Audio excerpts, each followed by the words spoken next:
Yo mes Nakama, bienvenue dans le Winnie Winnie Mix, ta chronique qui parle de manga, d'animation et de comics. Aujourd'hui nous allons pas parler de un manga en particulier, mais de plusieurs mangas, avec cette vidéo qui va s'intituler Les mangaka et les studios d'animation sont-ils en manque de créativité? En effet mon Nakama, si tu suis un peu l'actualité, tu as sans doute remarqué que des mangas et animés d'anthologie font leur comeback, tels que Dragon Ball avec Dragon Ball Super, Sensei avec Soul of God, City Hunter alias Nicky Larson, un nouveau film Yu-Gi-Oh en 2016 et enfin le retour de Hunter x Hunter.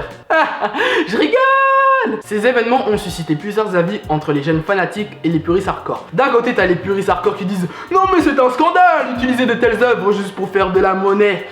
Et de l'autre côté, t'as les jeunes fanatiques qui ont limite les larmes aux yeux en apprenant le retour de ces mangas et animés qui ont marqué leur enfance et traversé les générations. En ce qui me concerne, vous savez, je suis ce genre d'individu qui prend beaucoup de recul et qui essaie d'être le plus objectif.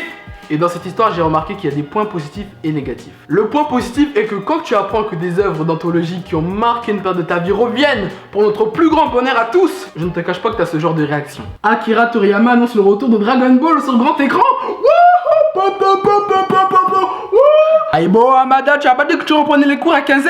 Je vais pas à l'école, c'est jour férié aujourd'hui. Toriyama a annoncé son grand retour, hein? Donc moi je t'élève pour que tu ailles pas à l'école. Bon, l'école c'est pas plus mal que ça finalement. Concernant les points négatifs, je rejoins tout d'abord les puristes hardcore qui disent faut laisser les œuvres là où on les a laissées, faut pas trop forcer avec. Parce qu'on va pas se mentir, hein, pour Dragon Ball Super, c'était vraiment pas nécessaire de faire une suite. Et là je sais que t'as envie de me dire mais non Winnie, comment oses-tu bafouer le grand-duc Toriyama? Mec, ça fait presque 20 ans que Dragon Ball s'est terminé. Et entre temps tu as réussi à découvrir de nouveaux mangas et de nouvelles passions, non? Et tu n'es pas moi pour autant. En plus, la Toei Animation gâte la franchise.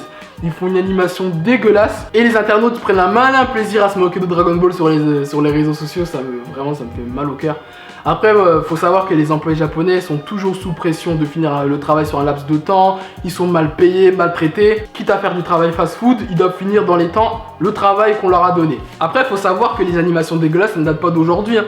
Regarde dans Dragon Ball Z, un épisode sur 3, les dessins étaient vraiment mal faits. Chez le studio Pierrot, là, qui produit Naruto. Regarde les combats contre Sasuke et Pain, s'il te plaît. T'as des images, des Picasso, mon frère. C'est tellement moche. Et le plus triste dans cette histoire, c'est que des mangaka de légendes comme Akira Toriyama, des légendes vivantes qui ont marqué l'histoire du manga, tu vois qu'il en a marre de produire et de scénariser pour Dragon Ball. Laissez le tonton se reposer en paix. Après, je te cache pas que quand on te tend des grosses liasses de monnaie... Monsieur Toriyama, nous avons besoin de vos services. Malheureusement, nous ne sommes pas assez riches et nous voulons que vous reveniez dans le game, nous rapporter beaucoup plus d'argent. Mais laissez-moi tranquille, je ne veux plus rien avoir avec Dragon Ball, j'en ai assez, je sais même plus quel personnage se transforme en Super Saiyan. Je pense que nous aurons un argument pour vous faire changer d'avis. Je reviens quand? Welcome back, Toriyama.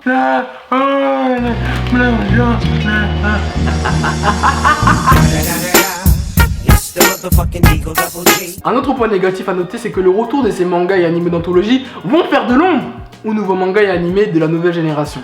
Déjà que je trouve qu'il n'y a pas beaucoup de mangas qui sortent du lot au niveau mainstream, attention j'ai bien dit au niveau mainstream, culturel et mondialisation. Pour petite anecdote, je rentrais chez moi et tout et je parlais aux petits otaku de mon quartier là. Je leur demandais c'est quoi les mangas et animés que vous regardez le plus en ce moment. Vous savez c'était quoi les noms qui ressortaient le plus? C'était Kuroko no Basket, Code Geass, Seven Deadly Sins, si je dis pas de bêtises, Tokyo Ghoul, Code Geass et Assassination Classroom.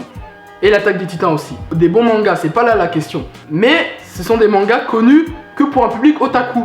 Une autre anecdote, avant les vacances d'été, je discutais avec des gens de ma classe qui ne sont vraiment pas fanatiques de manga. Je leur demandais, je leur sortais les plus gros noms connus, genre One Piece, Bleach, Naruto. Je leur demandais s'ils connaissaient, ils me disaient ouais. Après je leur sortis, vous connaissez Kuroko no Basket et Assassination Classroom? Non. Et ça, je trouve ça vraiment dommage. Parce que ces mangas-là, tu vois, ils tiennent tête quand même à des One Piece au Japon. Ils sont bien classés dans le Weekly Shonen Jump et tout. Parce qu'un manga comme Naruto, il est tellement hype que quand The Last il est arrivé dans les cinémas français, Claire Chazal, elle a pris de son temps dans son JT de TF1 pour faire un reportage dessus. Quand Toriyama a annoncé le retour de Dragon Ball Super, des journaux comme Le Monde, Le Figaro, ils se sont empressés comme un petit buzz là de télé-réalité, comme quoi Nabila elle plante des gens ou que Kim Kardashian pose d'elle des photos toutes nues enceintes. Ils se sont empressés d'écrire des articles comme quoi le retour de l'équivalent de Star Wars dans la culture japonaise. Tu vois la hype. Et les prochains sur la liste seront One Piece et Shingeki no Kyojin quand leurs mangas seront terminés. Et je vais même te raconter un truc pour te montrer la gravité de la hype. J'ai vu des meufs qui ne kiffaient vraiment pas les mangas regarder des Naruto et One Piece pour draguer des mecs. Et pareil, j'ai vu des mecs qui ne kiffaient vraiment pas les mangas et les animés regarder quelques mangas pour draguer des meufs otaku trop fraîches. Eh ma belle, tu trouves pas que les gens qui regardent des mangas là, c'est des attardés de la vie?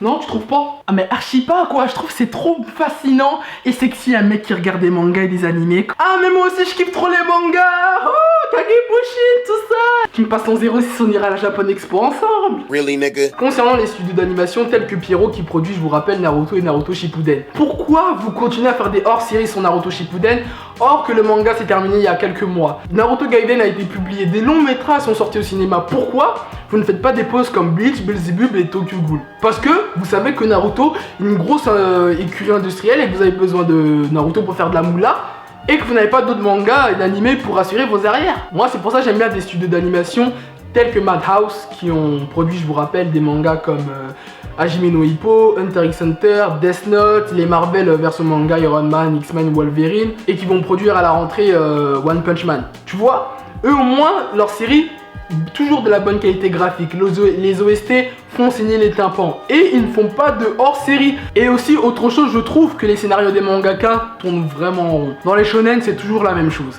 le héros est rejeté de la société mais il veut accomplir son rêve, blablabla. Dans les shoujo et les ishi c'est pareil, toujours le même délire, la meuf timide qui kiffe le beau mec du lycée mais elle se fait concurrencer par la bonasse du lycée, où le mec court dans les couloirs, il glisse mais ses mains touchent les cuisses de la meuf et tomber la culotte.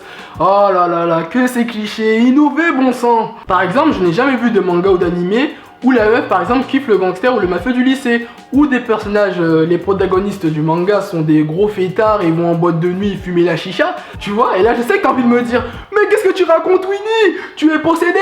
Ceci n'est pas dans la culture japonaise. Et bah justement j'y viens, la chicha va faire une très bonne transition. Imaginons qu'un jour les mangakas japonais touchent vraiment le fond, ils sont plus inspirés, ils perdent beaucoup d'argent et que la seule solution et de collaborer avec des mangaka français ou américains. A titre d'exemple, j'ai vu tout récemment sur le Twitter de Hiro Mashima, auteur et scénariste des Fairy Tail, qu'il a acheté un manga français qui s'appelle Radiant, dessiné et scénarisé par Tony Valente. Et tu sais il a dit quoi Hiro Mashima? Il a dit qu'il a acheté le manga parce que déjà premièrement les dessins l'ont intrigué. Et deuxièmement, quand il a su que c'était un mangaka français et qu'un mangaka français a réussi à atterrir sur le territoire nippon, ça l'a encore plus intrigué. Tu vois, la hype, les Américains et les Européens peuvent apporter cette touche que les Japonais n'ont pas. Tu vois, les Japonais n'auront jamais l'audace de faire une histoire sur les marabouts ou les ethnies africaines. T'imagines le clan des Wolof, les Bambara, les Soninke, les Peuls. Après, il y a eu Jojo et Yu-Gi-Oh qui ont traité de l'Égypte ancienne, donc je sais pas, à suivre, qui sait. En attendant, c'est la fin de ce Winnie Winnie Mix. N'hésite pas à me dire dans les commentaires si tu penses que les mangaka et les studios d'animation sont en manque de créativité. Si oui, quelles seraient les solutions? De liker et de partager cette vidéo. Et l'aventure continue sur les réseaux sociaux. Sur ce, au plaisir.